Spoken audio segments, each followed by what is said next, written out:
আমরা চেয়েছি ব্যালট বিপ্লব, কিছু রাজনৈতিক দল বুলেট বিপ্লবের প্রস্তুতি নিচ্ছে, বললেন হাসনাত আবদুল্লাহ। জাতীয় নাগরিক পার্টির এনসিপি দক্ষিণাঞ্চলের মুখ্য সমন্বয়ক হাসনাত আবদুল্লাহ বলেছেন, আমরা চেয়েছি একটা ব্যালট বিপ্লব, কিন্তু আমরা দেখতে পাচ্ছি কতিপয় রাজনৈতিক দল তাদের মার্কা বিলুপ্ত করে দিয়ে অন্য একটা দলে একীভূত হচ্ছে। যারা এক দুটি সিটের জন্য দলকে বিক্রি করে দিচ্ছেন, তারা নিজেদের দলের প্রতি অন্যায় করেছেন।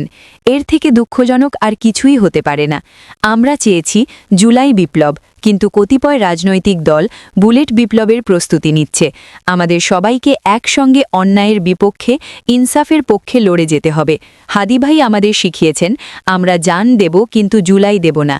ইনকিলাব মঞ্চের মুখপাত্র শহীদ শরীফ ওসমান বিন হাদির হত্যার প্রতিবাদে আজ বুধবার বিকেলে ফেনী শহরের একটি কমিউনিটি সেন্টারে আয়োজিত শোক ও সংহতি সমাবেশে বিশেষ অতিথির বক্তব্যে হাসনাত আবদুল্লাহ এই কথা বলেন।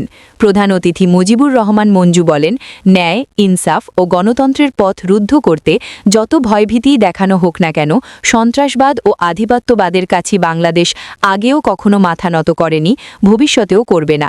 যারা 15 বছর জুলুমতন্ত্র চালিয়েছে, তাদের পালাতে 15 মিনিটও লাগেনি।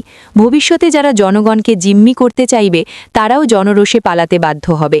এবি পার্টির চেয়ারম্যান আরও বলেন, আগামী নির্বাচন হবে হাদি হত্যাকাণ্ডের বিচারের নির্বাচন, সংস্কারের নির্বাচন।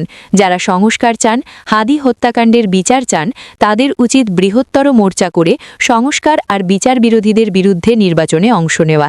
বিশেষ অতিথি এনসিপির যুগ্ম আহ্বায়ক সামান্তা শারমিন বলেন, আগামী নির্বাচনে সংস্কারের পক্ষে হ্যাঁ ভোট আর নতুন বাংলাদেশের পক্ষে ভোট দিতে হবে। যারা টাকার বিনিময়ে বা দু একটা সিটের বিনিময়ে নিজেদের বিকিয়ে দেয়, তারা কখনো রাষ্ট্রের পক্ষের শক্তি হতে পারে না।